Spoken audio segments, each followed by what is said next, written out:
to the nose and dribbling of this CSF from the nose results, which is known as the CSF rhinorrhea. Yes, this is the case of the CSF rhinorrhea. So this is another topic of your ENT. So this is the flow chart which are important for the PG point of view as well as the clinical point of view. Okay. So the clinical presentation, if any patient is coming with the headache, with the history of the injury on the front part near the frontal bone or over the nose, and the patient is saying thin, clear, water like fluid is dribbling from the nose, then it is the case of the CSF rhinorrhea. Better you will study in the ENT. So yes, this is the small detail about the ethmoid bone. Now we are going to see which cranial nerve is related with this ethmoid bone. Okay. So again come to this image, you can see that multiple apertures are there. Why there are the multiple apertures? Because the very thin fibers are coming from here, and these all the fibers unites together and forms a bulb like dilatation, because this particular cranial nerve is related with the olfaction. That's why it is known as the olfactory cranial nerve, and it is the anterior most in location. That's why it is the first cranial nerve. So this is the bulb like dilatation. That's why this is the olfactory bulb. Then it continues as the olfactory tract. Then this tract divides into the medial and lateral olfactory stria.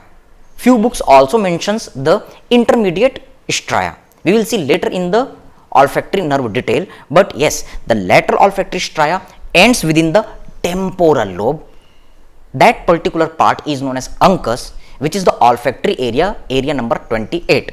Yes, this is the MCQ. So we are going to draw another image for this olfactory nerve.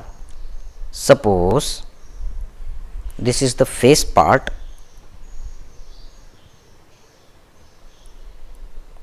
So here this is the frontal bone, this is the sella turcica, and this is the base of the skull part.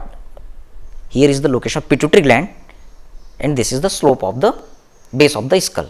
Here is the frontal air sinus is located. Yes. So now see, this bony part is indicating the location of the cribriform plate of ethmoid. Why this part becomes cribriform, we are going to see.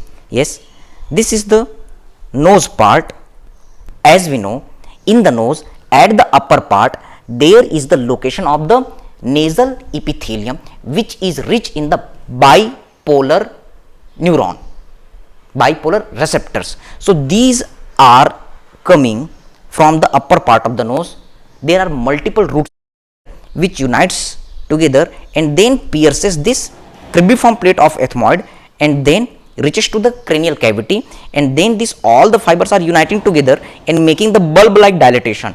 So this is the olfactory bulb, and this is the olfactory tract, which is dividing into the medial and lateral olfactory stria. So you can give the nomenclature. These are olfactory rootlets, which starts from the bipolar neuron. Then this part is indicating the cribriform plate of ethmoid. This bulb like dilatation is known as olfactory bulb. Then this part is known as olfactory tract, while these are known as medial and lateral olfactory stria. Later in detail part of the cranial nerve, we will see that this olfactory stria, it ends, lateral olfactory stria ends in uncus of temporal lobe, where the Brodmann area, area number 28 is located. So this is the small flow chart with the diagrammatic presentation for the olfactory cranial nerve. So now we are going to discuss about the other parts of the bone and the foramina.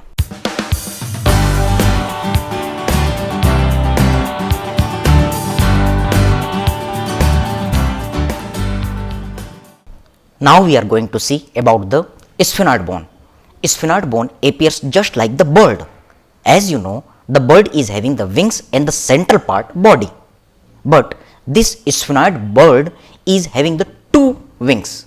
As you can see in this image, the sphenoid bone is having the small wing known as the laser wing and the large wing known as the greater wing, and the central part is known as the body. Now you can see in this image that in between the laser wing and the body of the sphenoid, one canal is present which is known as the optic canal, through which optic nerve and ophthalmic artery, very important structures for the eyeball, passes. And between the laser wing and the greater wing, there is the large opening is present, and large elongated opening is known as fissure. This fissure is situated on upper side of the orbit, that's why this is known as superior orbital fissure. Means between the laser wing and the greater wing, superior orbital fissure is present. This is important. And very most important fact, the body of the sphenoid is depressed like the saddle. What is the saddle? You can see in this image that saddle is the instrument which is used for sitting purpose during the horse riding. In sphenoid bone, the body of sphenoid is depressed just like the saddle. Saddle is also known as the sella, and this saddle was just like the saddle used in the Turkish country. That's why this is known as the Turcica. So this body of sphenoid is also known as sella turcica. Another word which is used in the recent AIIMS exam, that Turkish saddle. Can you break the name? Yes, Turkish means Turcica, Turkish country, and saddle means sella. So Turkish saddle, MCQ was that Turkish saddle is the part of, options were, yes, laser wing, greater wing, body, none of the above. So your answer is Turkish saddle is the part of body of sphenoid. And can you see this recent AIIMS pattern is nothing, it is not a new question, it is a very old question, sella turcica. Why this question is again and again asked? Because this sella turcica or Turkish saddle is the home for the pituitary gland. Yes, the hypophysis cerebri pituitary gland lies within this Turkish saddle, that's why this is important. So these are the various parts of the sphenoid bone. Now we are going to see the important structure which are passing through the various foramina related with this sphenoid bone. In this